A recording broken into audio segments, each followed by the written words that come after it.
Elias slept for nearly a full day, his body recovering slowly thanks to whatever healing power had been in the shard she'd used.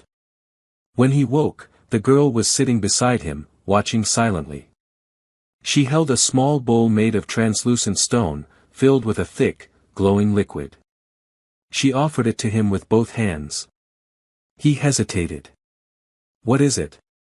She tilted her head, then took a small sip herself to show it was safe. After a moment, Elias took the bowl and drank.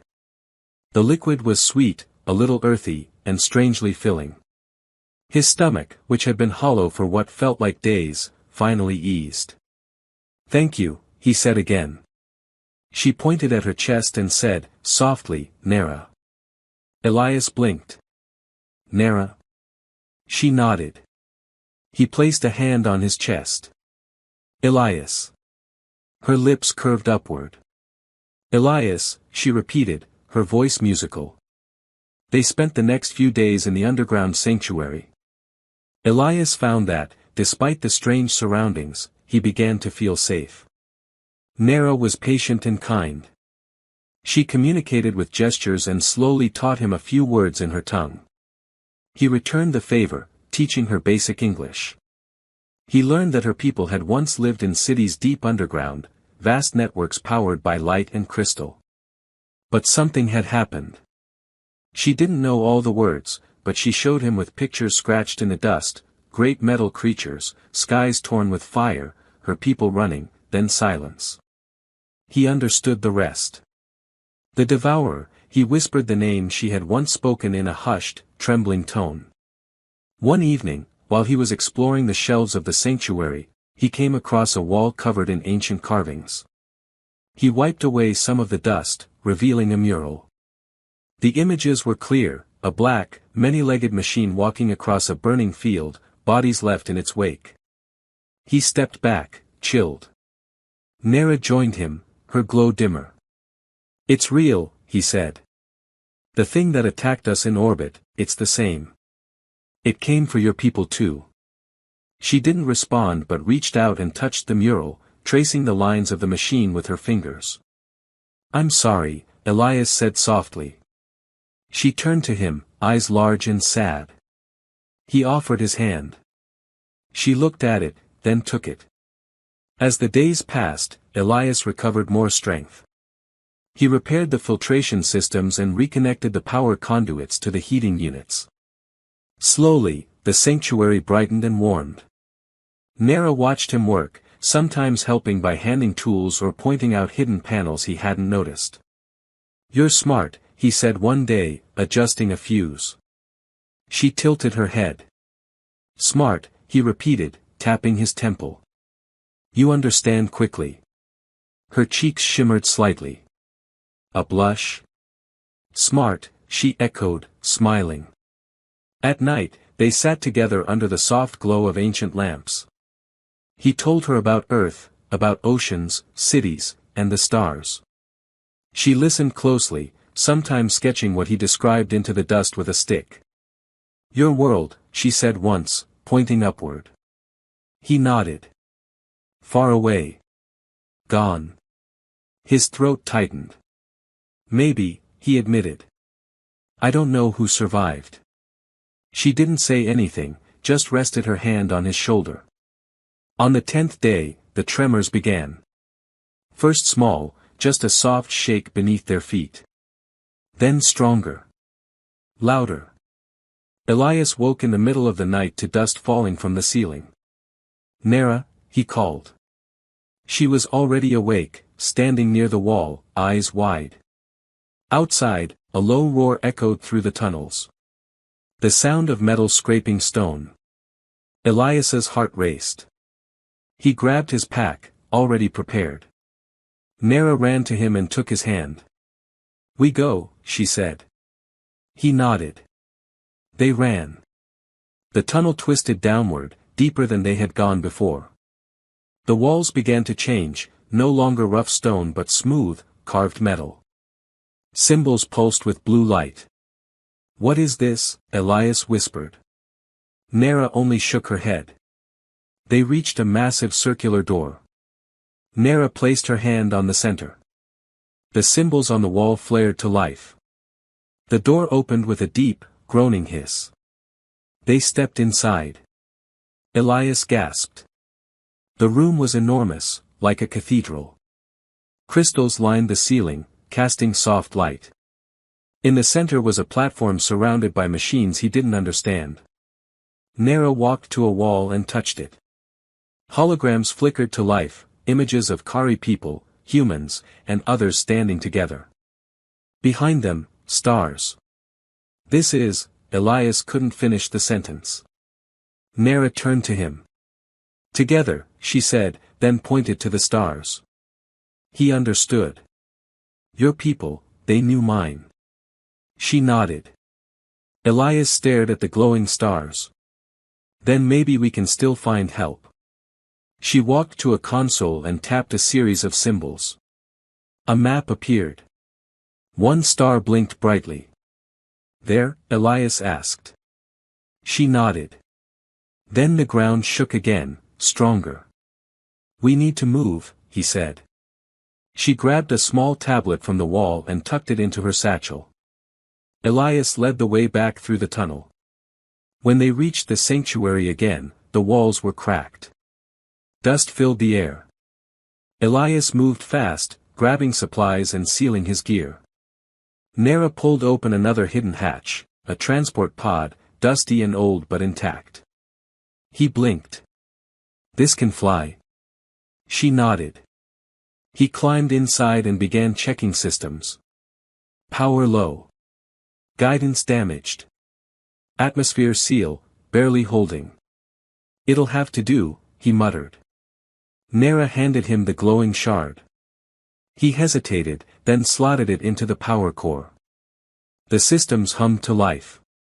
He looked at her. You sure about this? She looked up at the cracked ceiling. The roar outside grew louder. Go, she said. Elias activated the engines. As the pod rose from the sanctuary floor, the ground behind them split open. A massive metal limb burst from the earth. The Devourer. Its eyes glowed red as it rose, towering and monstrous. Elias punched the thrusters. The pod rocketed upward, fire and smoke chasing them into the sky. Hold on, he shouted. Nera gripped the rail. And together, they vanished into the clouds. Clouds broke apart as the pod burst through the upper atmosphere, leaving the scorched planet behind in a trail of smoke and light. Elias barely kept control of the shaky craft, his hands working instinctively over the ancient controls. Nera sat beside him, wide-eyed but calm, her glowing shard clutched tightly in her palm. She's holding together, Elias muttered, checking the gauges. Barely. Outside, the sky faded into deep space. Stars shimmered above, unfamiliar constellations stretching in every direction. You okay? He asked. Nera nodded. Together. He smiled faintly. Yeah. Together. The pod couldn't travel far, not without a proper jump drive, but it was enough to get them to a floating derelict station Nera had marked on the map. A Kari outpost once used for observation. Hidden among the rings of a dead moon, it was cold and silent, untouched for decades. As they docked, Elias helped Nera step onto the platform. The silence of the station was eerie. No lights, no hum of power. Just a drift of ancient dust and the creak of settling metal. This place looks like death, Elias muttered. Sleeping, Nera said, placing her hand on a nearby wall panel. Blue light pulsed. The panel flickered. A faint hum returned to the station. Okay, Elias said, impressed. Not bad. They explored slowly. The station was round and layered, filled with living quarters, observation decks, and a central archive room. In one chamber, Elias found a half-functioning console. He tapped the interface and brought up a holographic map. A flash of recognition lit Nera's face. She stepped forward and pointed at one blinking dot in the outer reaches of the chart. Safe, she whispered. Elias studied it. That's the site you showed me underground, right? The one with the disruptor. She nodded. Can we get there from here? She hesitated, then touched her shard to the console. Images filled the room, Kari ships, old human vessels, star charts with marked jump paths. One corridor of the station lit up. Engine? Elias asked. Old gate, Nara replied. Elias blinked. You mean there's a gate here? A working one? She shrugged. Try. Beneath the archive room, they found a chamber filled with ring-like structures, ancient Kari portal tech. Elias examined it while Nara activated interfaces using her shard. I've seen something like this before, Elias murmured. Experimental tech. We never got it working. Nara glanced over. Kari did. Long ago. Guess we're about to find out. Over the next 2 days, they repaired the gate and brought systems back online. Nara taught Elias the sequences to align the coordinates. It required her touch, her bloodline, the Kari heritage flowing in her veins. They worked closely, their bond deepening. Small gestures meant everything, a glance, a hand on a shoulder, a shared meal in silence. There were moments they laughed, awkward and hesitant at first, then more freely.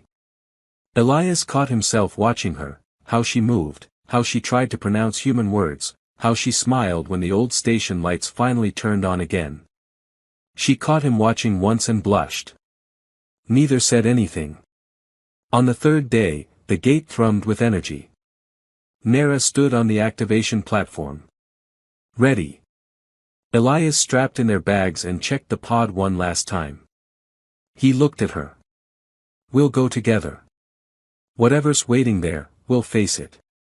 She reached for his hand. He took it. The gate burst with light. They emerged in orbit over a dead planet. The sky around them flickered with dust and energy. Below, the world was split by cracks, deep ravines glowing with faint blue. A single tower rose at the center of a crater, ancient, half-buried, but unmistakably Kari. Elias guided the pod down, landing near the edge of the crater. He stepped out, the wind harsh and thin. Nara stood beside him, silent. This is it, he asked. Guardian Tower, she whispered. You think there's another disruptor inside? She nodded. Maybe more. Maybe, answers. They climbed the rocky path toward the tower. Strange runes lined the ground, glowing faintly as Nara stepped over them. She was guiding him now, like she had when they first met underground. Inside, the tower was silent. Vast halls of stone and metal stretched into shadow. Ahead, a central chamber pulsed with soft light. A round dais stood at the center, surrounded by machines like the ones in the sanctuary. Only now, some of them were active. Nara approached the dais. As she touched it, a voice filled the room, not with sound, but with feeling. Kari-blooded. Returned. Elias stepped forward. Who's speaking? No answer. Just light. Show us, Nara said. Holograms appeared. This time, not just of history, but instructions. Patterns. Defense protocols. A map of the galaxy, points highlighted with Kari relic sites. They left this for someone to find, Elias said. A trail. Nara looked at him, her glow soft but steady. We found it. In a sealed vault within the tower, they found something more. Not a weapon. Not a map. But a message. Recorded in Kari script and translated slowly by the tower's systems, it read. If you are reading this, the Devourer has returned. The Alliance failed once. It must not fail again. Look for the stars that still burn. Trust the ones who carry the old flame. Elias stared at the message. The old flame, that's us. Nara took his hand. Next, she said simply. Elias smiled. Yeah. Let's find the others. From the tower, they activated a long-range beacon. If anyone out there was listening, human, Kari, or otherwise, they would hear it. And for the first time in a long while, Elias didn't feel alone. Nera stood beside him, quiet and radiant. In the silence of the ruined tower, their hearts beat in sync. And the stars above seemed just a little brighter. Far across the stars, deep within the outer rim of human-settled space, a listening post buried in the ice of Mars 7 blinked to life. For years, its instruments had remained silent, covered in dust and ice, untouched since the retreat of the second Exodus. Then, without warning, a tone sounded. Signal incoming, the station's automated system reported. Source, unknown. Language, partial match. Classification, Kari/human hybrid. A message scrolled across the frozen screen. To those who remember, the Devourer has returned. We live. We resist. Come. Captain Ria Solano had never believed she'd see another Kari signature. The last confirmed signal had come over 15 years ago, before the fall of Vega Prime. But now she stood on the bridge of the Belthane, staring at the decrypted message with disbelief. Run it again, she ordered. The tech beside her complied. Same result. Who sent this? We don't know, the officer replied. But they used Alliance encryption. Whoever they are, they know our systems. And they're calling for help. Ria looked out the viewport. Beyond, the stars stretched infinite and cold. Plot a course. We're going. Elias sat with Nera in the old tower's observation dome, watching the stars. You think anyone got it? He asked. Nera nodded once. They hear. He sighed. I hope you're right. They come, she added, more certain this time. 3 days later, the sky changed. Nera noticed it first, her glow shifting in tone. She stepped outside, barefoot on the cracked stone, staring upward. Elias followed, blinking against the sunlight. Then he saw it, a streak of silver in the sky, growing larger, moving fast. Nera. She turned to him. Yes. The Belthane broke atmosphere minutes later. It hovered above the tower for a moment, then descended in a controlled landing. A ramp lowered. Armored figures stepped out, one human, one alien with smooth green skin and narrow black eyes. Elias recognized the emblem on the human's armor. Earth Fleet, he whispered. He stepped forward. Name, the human called. Elias Vance. Engineer. Second Fleet. Crash survivor. Holy stars, the captain breathed. You're alive. The reunion was brief and intense. Captain Ria Solano took command quickly, directing her people to scan the tower and record everything they could. Lion, the alien historian from the Alliance, introduced himself to Nera with a bow. Your people were allies once, he said gently. We honor their memory. Nera looked at Elias. He nodded. She stepped forward and offered her hand. Inside the tower, Elias showed Ria the beacon, the map, and the recorded message. There are more sites like this, he said. Hidden, waiting. Ria nodded. We've heard whispers. Derelicts. Strange energy fields. We always thought they were dead. They're not, Elias said. They're waiting for us. For someone to finish what was started. Ria studied the map. This one, she pointed to a blinking star. We've picked up anomalies near there. It's not far. Then that's our next stop, Elias said. That night, Nera stood outside the tower, her eyes scanning the horizon. Elias joined her. You okay? She nodded. More stars. More people. He smiled. Yeah. We're not alone anymore. She looked at him. But you were first. He hesitated, heart thudding. I didn't know if I'd ever see another human again. But then I met you. Me? He stepped closer. You saved me, Nera. In more ways than I can explain. She reached up, fingers brushing his cheek. You saved me too. Elias leaned into her touch. For a moment, there was only silence and stars. Over the next week, the tower became a temporary base. Engineers restored power. Scouts explored nearby ruins. Lion and Nera worked together to decode deeper sections of the Kari archives. Elias stayed busy restoring communications and helping Rhea coordinate supply drops. But in the quiet hours, he always returned to Nera. They sat together, sharing food and stories. Each day, she learned more English. Her words were slow but clear. Each syllable felt precious. You teach, she said once, poking his chest gently. And you, he said, tapping her temple, teach me. She smiled, her glow warming. Then came the first alert. Incoming signature, one of the human officers reported. Not ours. Rhea turned. How many? One. Large. No weapons yet visible. The room tensed. Elias glanced at Nera. She was already moving. Devourer, he asked. She shook her head. Watcher.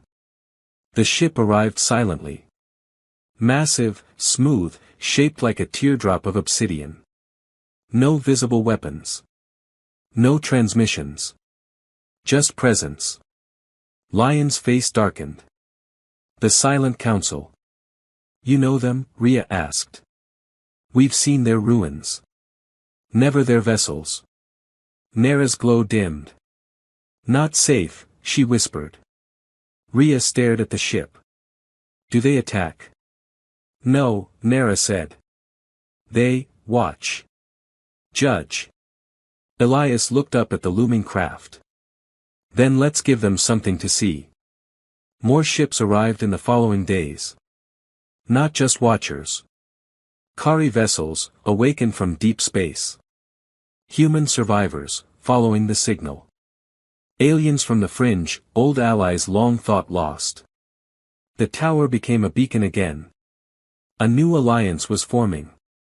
In the quiet of the tower's central dome, Elias and Nera stood side by side. They came, he said. Because we called, she replied. No, he said. Because you did. She looked at him, expression soft. He stepped closer. Nera, if this is the start of something, if we're building a future. She cut him off gently, placing a hand over his heart. We build together. Elias swallowed. Yeah. Together. He bent slightly, hesitating just a heartbeat. Then kissed her. Her glow flared bright. When they parted, she was smiling. And above them, the stars sang. The tower was no longer a ruin. What had once been a forgotten place of stone and dust now echoed with the footsteps of engineers, soldiers, translators, and scientists. Cables snaked through old hallways. Portable lights illuminated carvings long hidden in the dark. The voices of humans, Kari, and other alien allies mixed together like threads weaving a new future. Elias walked through the halls beside Nera, watching it all unfold. She moved differently now, with purpose. Not just a survivor, but a guide. The last of her people, yet the first of something more. You okay? He asked as they entered the core chamber. She nodded. Strong. He smiled. She looked up at him, eyes luminous. Because you stay. In the days following the arrival of the Silent Council ship, tension simmered just beneath the surface. The vessel never landed. It remained in orbit, a massive presence whose intentions were unreadable. It transmitted no messages, emitted no signals. They're watching, Rhea said during a meeting in the tower's command chamber. But we don't know why. Lion stood by the old beacon map. They were once keepers of balance. Historians. Observers. But after the devourer turned, they disappeared. Some say they helped build it. Great, Elias muttered. So we have judgmental ghost lords hanging over our heads. They won't interfere, Nera said softly. Not yet. Then we stay ahead of them, Rhea replied. We move to the next site. Preparations began quickly. One of the marked coordinates from the Kari star map was near a gas giant, hidden within a planetary storm. Scouts reported a hollow structure orbiting the planet, possibly another Kari vault. I'm taking a small team, Rhea said. Elias, Nera, Lion, you're with me. Elias nodded. We're ready. Nera simply said, go. The journey to the storm world took 2 days aboard the Belthane. Through the viewports, lightning danced across clouds of rust-red gas. Hidden within the swirling mass was an ancient Kari structure shaped like a floating spiral. That's the vault? Elias asked. Or what's left of it, Lion replied. As they approached, something strange happened. Nera stood near the window, her glow pulsing in rhythm with the energy outside. The ship's sensors began to shift, then stabilized. You stabilized the interference, Rhea noted. You're synced to it. Nera nodded slowly. Kari voice. It hears. When they docked, the team entered the vault. It was partially collapsed, but the inner chambers remained intact. The air was thick with memory. Walls hummed with dormant power. Elias touched one and felt a pulse through his fingers, like a heartbeat. This place is alive, he murmured. Nera moved ahead, her steps confident. She led them to the central chamber, a sphere of crystal and metal, similar to the disruptor control back on her homeworld. Another memory core, Lion said. Maybe more. Nera stepped forward and placed her hand on the sphere. Light exploded around them. Images filled the chamber, the creation of the devourer, the early alliance between humans and Kari, and then the moment everything fractured. A council of Kari elders argued with a figure cloaked in shadow. The devourer, once a guardian, was twisted by unseen forces. They tried to repurpose it, Elias said, watching. Into a weapon. Someone else helped, Lion added, pointing to the shadow. Not Kari. Not human either, Rhea murmured. Nera looked down. The Watchers. All eyes turned to her. They guided, she said. Once. But then, turned. So the Silent Council did create it, Elias muttered. Or corrupted it, Rhea corrected. Lion turned to Nera. Can you show us more? Nera nodded. She pressed both hands against the sphere. Light flared again. The chamber darkened. When it lit up again, they stood within a simulation.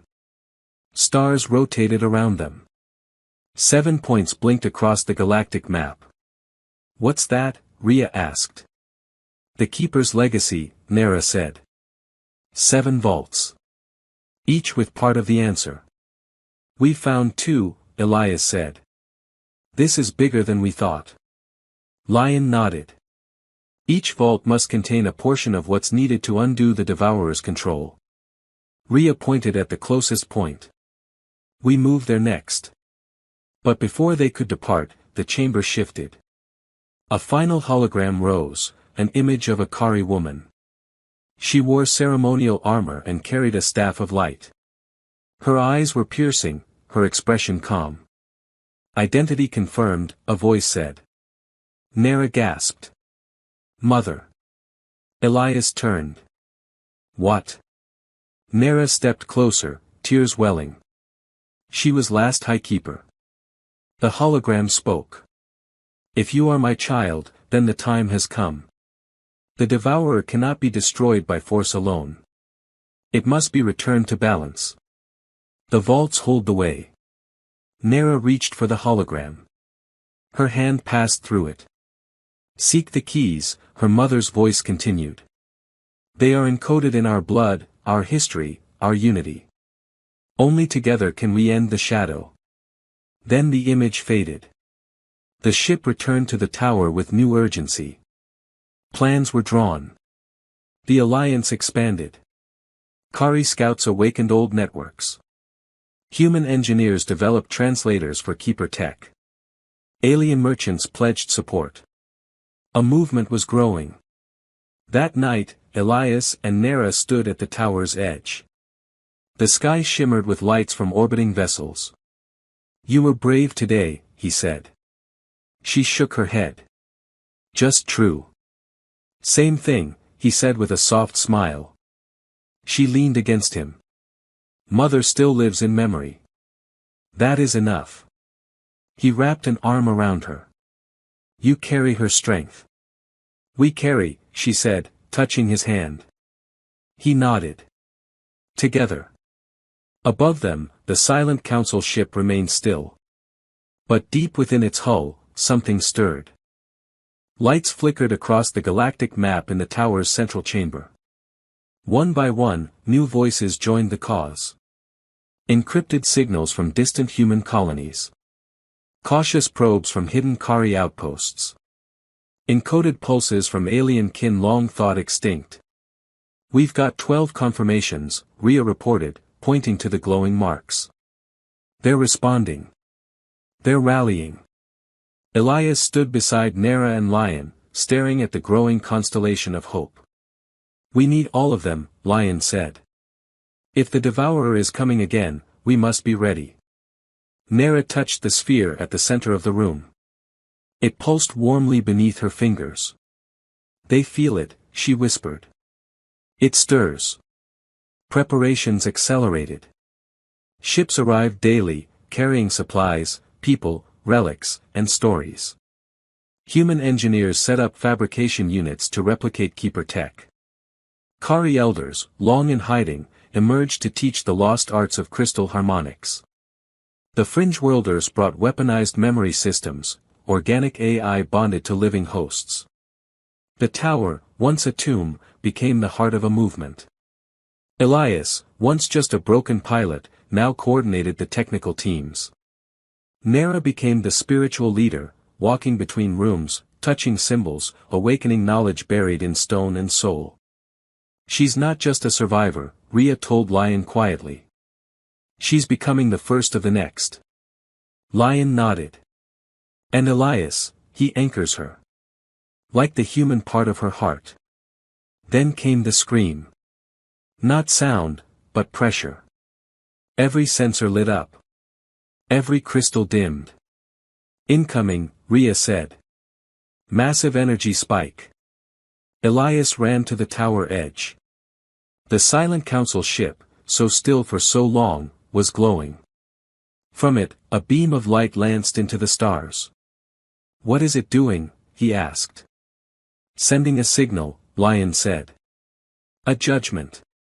Nera staggered. Elias caught her. "Nera." Her eyes were wide. "They wake it. They call it." "Who?" "The Devourer." Space cracked above them. The stars bent. Light twisted. And from the breach came darkness. A titanic shape, half machine, half nightmare, crawled from the void. Its body was layered in dead ships. Its limbs were weapons. Its core pulsed red. "That's not just the Devourer," Rhea said. "That's, all of them." "It's a hive," Lion whispered. "A gestalt. It has consumed the others." "How do we stop it?" Elias asked. "We finish the path," Nera said. "Unlock the final vault." The Alliance moved fast. Ships broke orbit. Fighters swarmed. Defensive grids flared to life. But the Devourer was massive. Its first volley shattered 2 vessels. Its shadow dimmed stars.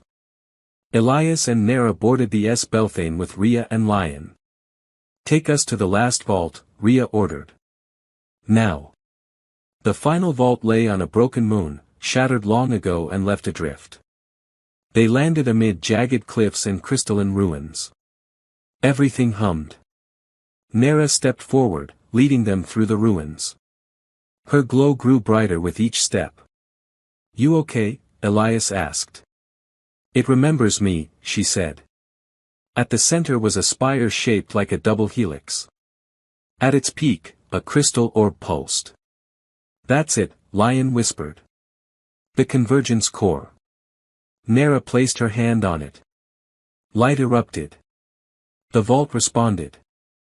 Not just with power, but with presence. Echoes of the past filled the air.